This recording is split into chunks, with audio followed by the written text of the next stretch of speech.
what non-creative people are saying is, I profit from keeping your eyes on my show. So I'm gonna give you the things that I think feed the lizard part of your brain. What I believe is the higher vibrations and frequencies of human existence are actually what we all crave in our lives, because we are dying to have on these platforms not the kind of darkness and meanness and cruelty we see. You are showing people a master's class in how I can keep my integrity. I don't have to sell out. I can actually show that I can pull people in with light and not with darkness. And that's what we need right now. And we need it from our politics too. I'm excited today to chat with Senator Cory Booker about several topics: social media, tech, AI, health. But I'm also really excited to highlight the future that is communicating on a massive scale with the help of YouTube, with the help of podcasting. Because I believe that the lack of transparency in media, the lack of transparency in government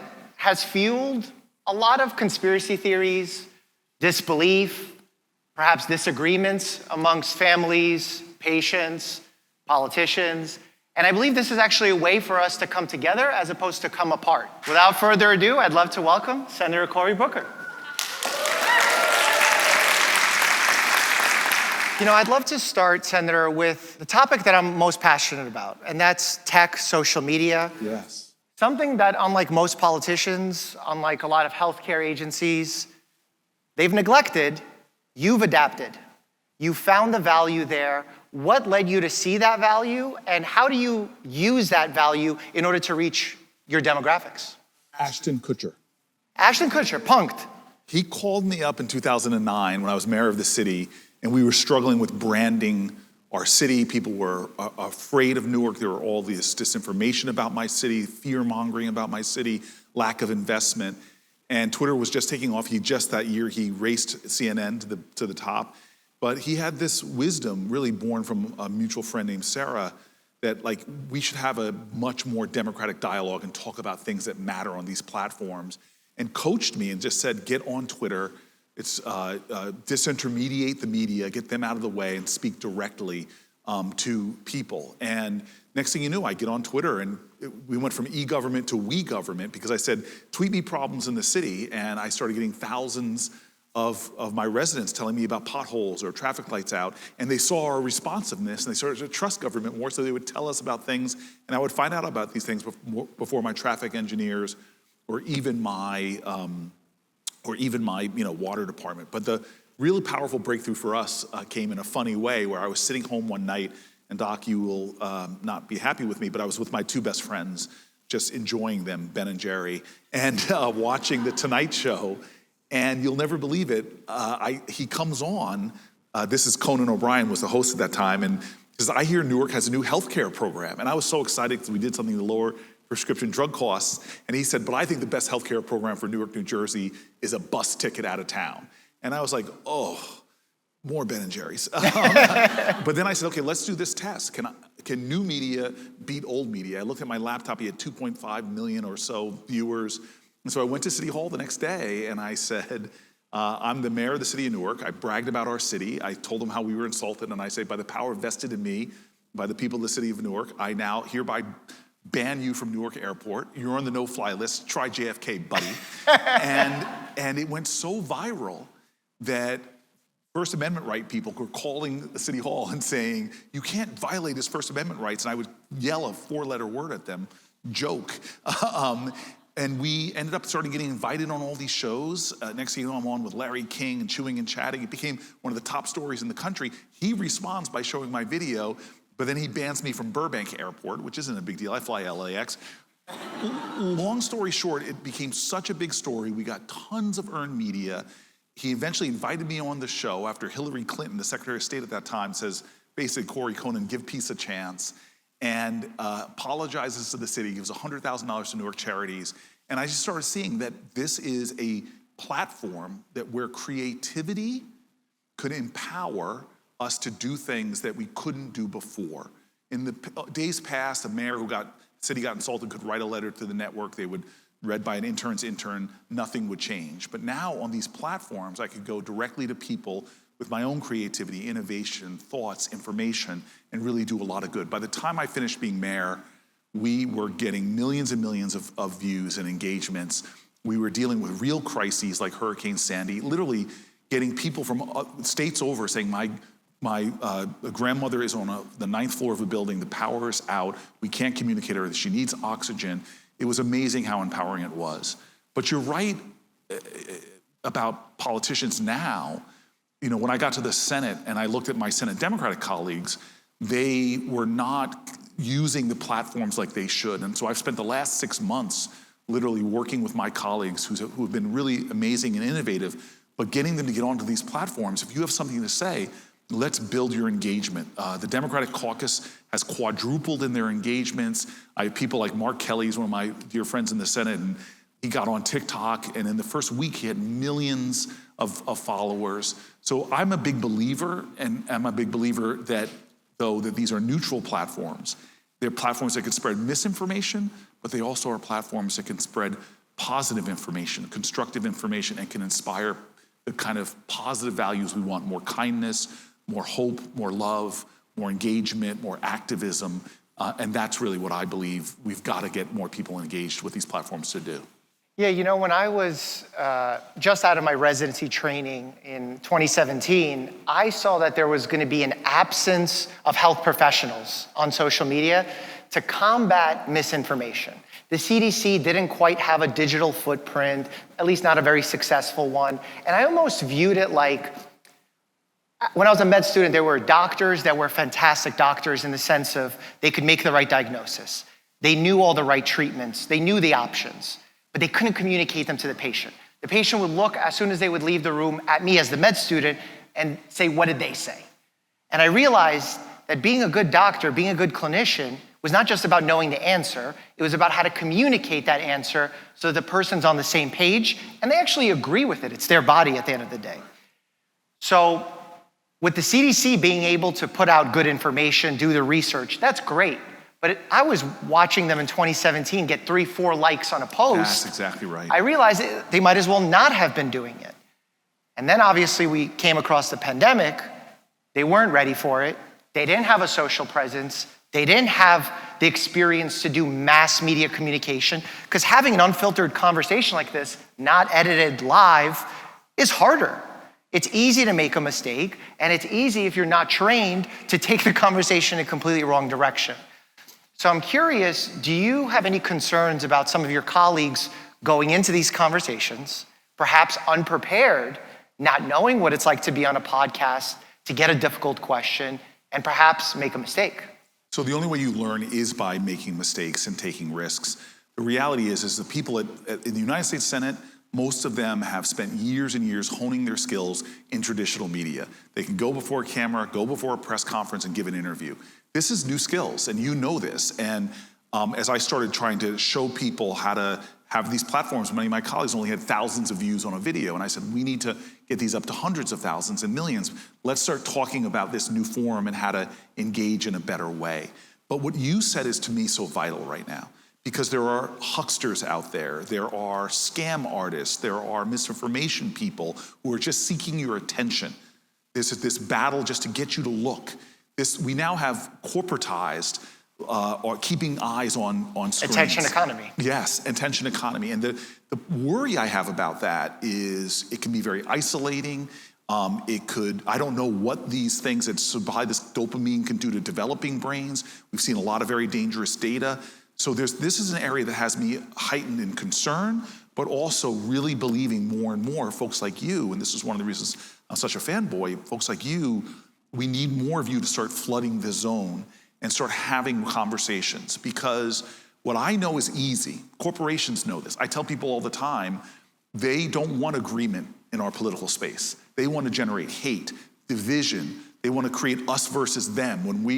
Every time I pledge allegiance, it's Marketing one nation, 101. Yeah. indivisible. One of my friends, Van Jones, he's part of the big, bald, black club of people. He got on a show called Crossfire. Right. With Newt Gingrich. I love what Brene Brown says, it's hard to hate up close, so pull people in. And they realized on this show that was designed for disagreement that they liked each other and they agreed on a lot of things, even though Democrat, Republican. They go to the producers and say, hey, we want to do a show called Ceasefire, where we agree, let's do the last segment of the show. Hey, we've now talked about let's talk about where we agree. They go ahead, do it. They stopped them after a handful of shows because ratings were going down. So what non-creative people are saying is, well, I profit from keeping your eyes on my show. So I'm gonna give you the things that I think feed the lizard part of your brain: fear, anger, manufactured outrage. What I believe is the higher vibrations and frequencies of human existence are actually what we all crave in our lives. And we've got to do that. Truth, candor, love, kindness, showing where we have more connection than disconnection. And so what I tell my folks is, do that, but also do it in a way that's going to hook people, draw people in, know the tools of the trade, because we are dying to have on these platforms not the kind of darkness and meanness and cruelty we see. We're dying for creative people who can keep their integrity. We talked about this behind the screen there. You are showing people a master's class on how I can keep my integrity. I don't have to sell out, that I can actually show, like some of my favorite programs and influencers, that I can pull people in with light and not with darkness. And that's what we need right now. And we need it from our politics too. Yeah, I see, being a practicing physician, training residents in New Jersey and Overlook Medical Center, I see how social media can hurt young developing minds. I could see how it could create an addictive potential, that dopamine hit of constantly seeing likes, the distraction that it serves in classrooms. So I'm glad to see states getting on board of getting phones out of classrooms, big win. I think it's complicated if we just villainize. Yes. I think we miss the big picture of the ability to reach people with an important message of accuracy, of unity, of connectedness. We also miss the message of understanding how social media can bring people together around a cause. And the same way that misinformation can spread on social media, correction can spread as well. The only time misinformation has really thrived on social media when there's been an absence of quality voices to tell the truth. And it's hard. It's honestly, like, I've been doing social media for almost a decade now. And it's tempting to want to sell out. It's tempting to want to sensationalize medical content. Because in order to get views, as you said, it's the attention economy. People want something to get excited about, to trigger their lizard brain. But I found that if you stay true and you stay honest and transparent, all that other success ends up following. Right. And if we look at historically, other creators, perhaps let's say outside the social media space, in the medical media space in general, 20 years ago, the people who started out doing shows were doing a great job. But as time went on and ratings dropped, we started seeing episodes like how your zodiac sign impacts your heart health. Right. And I'm not going to name any names or potential Senate candidates, Right. but it did happen. And we need to not fall victim to that. And I hope that the politicians who look at examples of successes on social media can actually look at the ones who have stayed true, who have stayed transparent, who have stayed honest, and seen that's what gives long-term success, not the short, sensationalized, argumentative bits. And I first of all, I always tell my friends, and I do a lot of mentoring, the difference between pleasure and joy.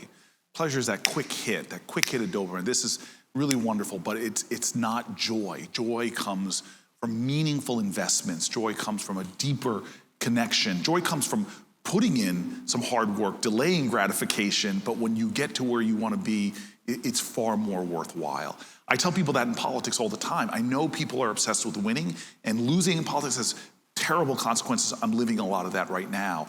But I feel that our country and our politics are deteriorating because everybody's trying to get that shortcut to victory. I was running for a town hall stage when I was running for president in Iowa, and I'm about to jump on board, and a big guy stands in front of me. I'm a former tight end. He looks like a former linebacker. And he goes, "Dude, I want you to punch Donald Trump in the face." And I look at him and I go, "Dude, that's a felony, man." and asked him if I could tease him from the stage. He gave me the thumbs up, and I said, "Look," I said, "this is what the guy said to me." Everybody cheers in the crowd. And I go, "Guys, that's how we lose. We may win a short-term election, but we lose in our country. Think about the people that chose a harder way, but a different way, like Martin Luther King or James Bevel, Dorothea Cotton, Fred Shuttlesworth, who didn't bring bigger fire hoses and bigger dogs to the fight against Bull Connor. What they did was go a different way, a creative way that actually broke through and inspired the moral imagination of a nation, challenged the conscience of a country. And they were able to get a victory that wasn't just defeating segregation in that city, which they did, but it actually started to raise the consciousness and the frequency of our country and how we see each other. And this is one of those moments where, just as Ashton Kutcher said to me back in 2009, these platforms need more people of substance coming on and holding on to their integrity, and often taking in some ways the harder way, but the way that we are yearning for. And as much as people, I love what you said, because if we surrender these platforms because we say they're bad, it's like surrendering TV. Yeah. TV, I've seen the profound and the profane on TV. I've seen things that have hurt attention spans as a kid that loved watching TV when I was growing up, but I've also seen them being sources as my X generation, Roots, and the last episode of MASH, these powerful cultural binding moments. And that's what these platforms are. So what are we gonna fill them with? There's a Stanford researcher that researches kindness. I'm just really obsessed with this idea that you can win big victories and not abandon that ideals of kindness or loving your neighbor, even if you disagree with your neighbor. And what I love what this researcher found, they were able to measure that if we're walking out of here and somebody witnesses a kind act, somebody helping a stranger, or even just picking up a trash, she was able to measure that it affects the behaviors of people 3 degrees separated from that. Because the people witnesses it, it makes them more likely to be kind, which then ripples out. I think it goes out further, but that was what was traceable.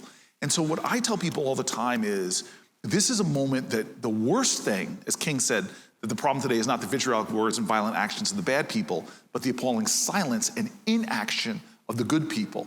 This is not a spectator sport moment. You've shown this. It's a time to get onto the field and start using these powerful, profound tools that my ancestors, your ancestors, only dreamed of having as tools of good, as tools of kindness, tools of connection, as tools of change making. That's what gets me excited about the platform that you've mastered. I love that you're using the word tool, because it's a word I frequently use in talking about social media. In healthcare, we never just say the harms of a treatment. We say harms versus benefits. We try to increase the benefit and decrease the harm and select it for each individual as it works best for them. Social media, we can't just look at the harms. Imagine if we just looked at all the hospitalizations that Tylenol causes. Yes. But hey, then there would be a lot of headaches if we only looked at the hospitalization rate. We need to balance that equation by looking at what are the benefits, how do we maximize those benefits, and limit the potential harms. Moving on to the next tool that is of important topic these days, AI. Yes. In healthcare, muddy waters. There's some tools that I think are fantastic that allow me to spend more eye-to-eye contact with my patient as opposed to being a keyboard warrior, documenting, logging, scribing, which is not what a patient wants a doctor to do. Great. Then there are some ways that I'm worried AI can actually take the human connection out of healthcare. How do you feel AI is impacting your world? Like, for example, are you using AI when you get a 400-page bill to sort of simplify it for you, to get a download of it? Because I've seen it in politics with the recent Maha report, create some things that weren't even present in research with hallucinations, so that scares me on the healthcare front. How does it impact you? So first of all, I love what you're saying, and I just want to just add a highlighter to what you're saying about the dangers. Like everything we've talked about so far, our greatest adversaries as a country, there are entire bot farms that are trying to figure out how to undermine our democracy by whipping up the hate and the conflict between us. I mean, if Americans knew how much of the stuff they're seeing that gets them outraged is being put there, planted there by adversaries of our country. It's the same thing with AI. We're already seeing how deep fakes and other things can really disrupt what we're doing. And so I think of AI as an exciting tool. Like, I'm pretty pumped. We did this experiment, and this was 4 or 5 years ago, the first time we did this experiment. We were invited to a parade, and we get invited to things all the time that unfortunately, as one person, I can't attend.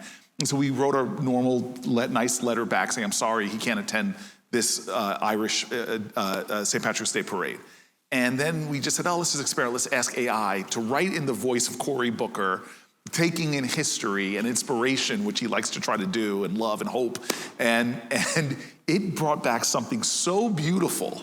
And at that point, we were insecure to use it because we were like, oh, that's like cheating somehow. But now, just 4 or 5 years later, people are like, of course you should use it. Edit the letter, fact check the history. But what a wonderful tool if it's gonna do what you wanna do, which is make the people who invited you to that parade feel heard, seen, appreciated, and know what they're doing, even in my absence, is so vital for community. And so I see these tools in so many ways of being excited. But I love what you said, because I don't know your profession. I know that I have been led down roads of misinformation before, things I'm scrolling, telling my, I have an emergency room doctor cousin, Pam, God bless you, who sometimes say to me, I'll get, oh, I just heard this report, or I just heard this person say. And again, as my father tells me, I got more degrees in the month of July, but I'm not hot.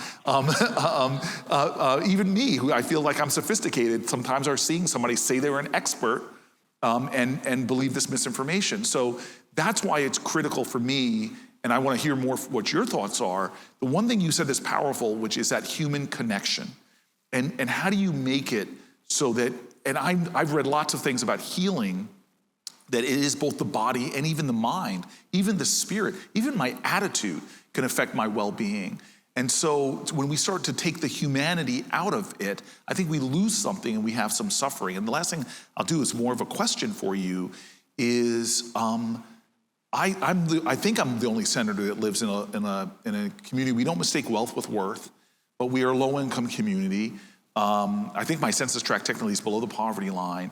I have this incredible hardworking community that is struggling, and access to physicians is often something that's really hard, especially with all the cuts we're seeing in Medicaid and other vital programs. So how does my constituency benefit from these tools, but not lose the things that you think are so important when it comes to healing and medicine and information? Yeah, I think the human connection is the answer to that, because without the human connection, it feels untrue, unjust, like you can't trust it. And if you don't have trust in healthcare, you really don't have anything, just like with that example that I gave with the senior physician. And it's interesting how you point out people have these emotional ties to certain tools. If you think about Word and spell check, no one was outraged that people were spell checking their documents, but suddenly you had an emotional reaction to how the AI shaped your language. And we have to learn what level of AI intervention we're comfortable with, as well as what level of human oversight that's mandatory to make sure that we don't lose that human connection. So when we think about reaching low-income communities, I work at a community health center in Overlook Medical Center. I realize that if I'm able to become more efficient as a primary care provider, I can see more patients, I can develop better care, we can get rid of some of this administrative burden. I'd love to see an era where prior authorizations with insurance companies get removed, where I don't have to find where the cheapest medication option is for my patient. I literally had the other day a patient that I sent in a basic antibiotic, clindamycin. I sent the antibiotic, pharmacy rejected it because their insurance company wouldn't pay for it because I sent capsules, not tablets. Oh my gosh. That's 2 patients I wasn't able to see because I'm on the phone trying to figure out what to do. Where is AI solving that problem? Like, I love the idea of AI helping us better understand radiology, see things that perhaps our human eye can't see, but let's solve some of these lingering, administrative, silly problems that are holding us back from developing good quality primary care. That actually leads me to my next topic really well, because I'm a big proponent of primary care. I think our healthcare system lives and dies with good primary care. And yet, we're seeing less investment in primary care, less incentives in primary care. More folks are getting their care from urgent care, and that's not where you should be getting your primary care from. Are we doing anything to solve that problem? Is there anything we see on the horizon? So, I mean, you're like triggering me right now, because we spend trillions of dollars unnecessarily because people do not have access to preventative care and primary care.